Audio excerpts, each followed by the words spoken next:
કોડીનાર અને તાલાલા સુગર મિલોનો પુનરુદ્ધાર અને આધુનિકરણના પ્રારંભ સાથે ભૂમિપૂજન કરાવતા કેન્દ્રીય ગૃહમંત્રી શ્રી કેન્દ્રીય ગૃહ અને સહકાર મંત્રી શ્રી અમિતભાઈ શાહે આજે સહકાર રાજ્યમંત્રી શ્રી જગદીશભાઈ વિશ્વકર્મા અને સહકારી આગેવાનોની વિશેષ ઉપસ્થિતિમાં ગીર સોમનાથ જિલ્લાના કોડીનાર ખાતે કોડીનાર અને તાલાલા સુગર મિલોનો પુનરુદ્ધાર અને આધુનિકરણનો પ્રારંભ કરાવતા સાથે ભૂમિપૂજન કર્યું હતું। કેન્દ્રીય ગૃહમંત્રીશ્રીએ અવસરે જણાવ્યું કે ઇન્ડિયન પોટાશ કંપની દ્વારા આ સુગર મિલોની પુનરુદ્ધારથી આ વિસ્તારનો આર્થિક વિકાસ થશે અને 10,000થી વધુ ખેડૂતોના જીવનમાં મોટા પાયે સુધારાનો પ્રારંભ થવા સાથે તેમના જીવનમાં સમૃદ્ધિના દ્વાર ખુલશે। આ સુગર મિલોની શરૂઆતથી આ વિસ્તારમાં આર્થિક ઉજાસ તો ફેલાશે જ, તે સાથે ખેડૂતો જે રીતે જગતને અન્ન પૂરું પાડી અન્નદાતા કહેવાય છે, તે જ રીતે આ સુગર ફેક્ટરી દ્વારા ઇથેનોલ અને તેમાંથી વીજળી બનાવી ઉર્જા તથા ગેસનું ઉત્પાદન થવાનું છે। ઇથેનોલના ઉત્પાદનથી દેશની પેટ્રોલિયમની આયાતમાં પણ ઘટાડો થશે અને ઇથેનોલની નિકાસ કરવા સાથે ભારતના ખેડૂતો ગ્લોબલ બાયોફ્યુઅલ પ્રોડ્યુસર બની ઉર્જાદાતા પણ બનવાના છે। વર્ષોથી ખેડૂતોની અલગ સહકાર મંત્રાલય બનાવવાની માંગણી હતી। વડાપ્રધાન શ્રી નરેન્દ્રભાઈ મોદીએ બીજી ટર્મમાં વડાપ્રધાન તરીકે કાર્યભાર સંભાળતા જ સહકાર મંત્રાલય બનાવીને ખેડૂતોની આ માંગ પૂરી કરી છે। પેક્સથી અપેક્સ સુધી અને જિલ્લા અને અર્બન બેંકોનો સંગઠન બનાવવા સાથે 60 કરોડથી વધુ ખેડૂતોને તેનો લાભ મળે તે રીતે આવનારા જીવન માટે વિકાસના દ્વાર ખોલી દીધા છે। ઇન્ડિયન પોટાશ લિમિટેડ આ વિસ્તારના ખેડૂતોને નવી શેરડીનું બિયારણ મળે, ઉત્પાદન વધે, ડ્રોન ટેકનિકથી ખાતરનો છંટકાવ થાય, નવા સાધનો મળે, ગેસનું ઉત્પાદન થાય વગેરે માટે પણ કાર્ય કરવાની છે। આ બધાથી આ વિસ્તારના ખેડૂતોની સમૃદ્ધિ ચોક્કસ વધશે જ તેવો વિશ્વાસ મંત્રીશ્રી વ્યક્ત કર્યો હતો। મંત્રીશ્રીએ વધુમાં જણાવ્યું હતું કે વર્ષ 2012થી 13માં 60 કરોડની વસ્તી ખેતી પર નિર્ભર હતી, ત્યારે તે વખતની કેન્દ્ર સરકારનું રૂ. 22,000 કરોડનું બજેટ હતું, જ્યારે અમારી સરકાર દ્વારા વર્ષ 2023થી 24માં આ બજેટ વધારીને ₹1.37 કરોડ જેટલું કરવામાં આવ્યું છે। તે જ રીતે વર્ષ 2012થી 13માં ખેડૂતોને 8.5 લાખ રૂપિયા કરોડ ધિરાણ મળતું હતું, જે આજે 25.50 લાખ રૂપિયા કરોડ જેટલું મળે છે। છેલ્લા 10 વર્ષમાં ડી.એ.પી.ની થેલીનો ભાવ એટલો જ રહ્યો છે કારણ કે તેમાં થયેલો વધારો સરકાર દ્વારા ચૂકવવામાં આવે છે।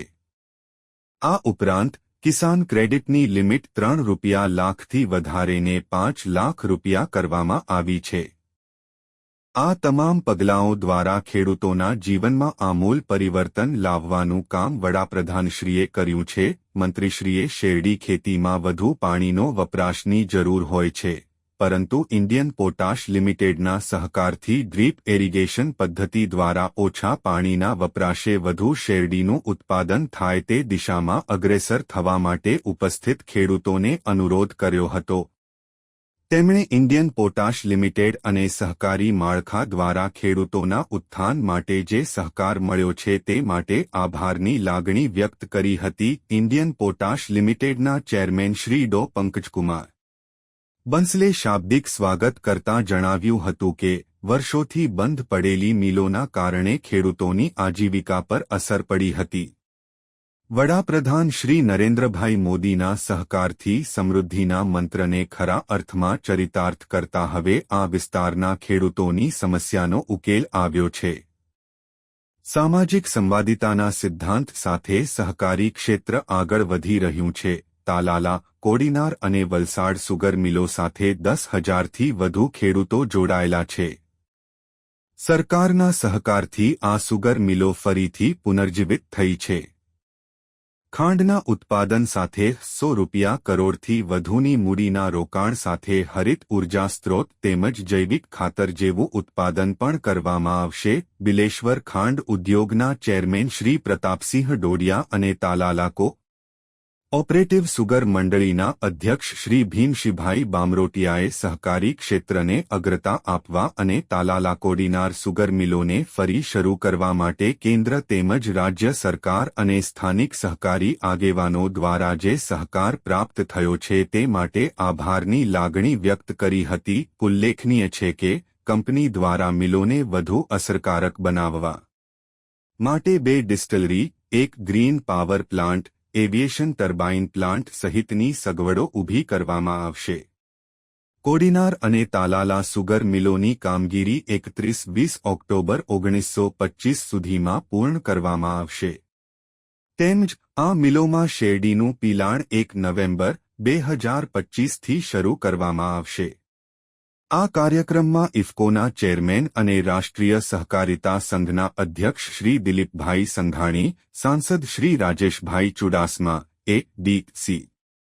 બેંકના અધ્યક્ષ શ્રી અજયભાઈ પટેલ, સહકારિતા સચિવ શ્રી આશિષકુમાર ભૂટાણી, ધારાસભ્ય સર્વશ્રી ભગવાનભાઈ બારડ, કે.સી. રાઠોડ, ડો. પ્રદ્યુમ્નભાઈ વાજા, પૂર્વ સાંસદ શ્રી દિનુભાઈ સોલંકી સહિત તાલાલા કોડીનાર ખાંડ ઉદ્યોગના અગ્રણીઓ, સહકારી ક્ષેત્રના પ્રતિનિધિઓ, ખેડૂત અગ્રણીઓ, સ્થાનિક આગેવાનો અને ઇન્ડિયન પોટાશ લિમિટેડના અધિકારીઓ કર્મચારીઓ તથા સ્થાનિક નાગરિકો મોટી સંખ્યામાં ઉપસ્થિત રહ્યા હતા હોવાનું યોગેશભાઈ સોની દ્વારા જણાવેલ.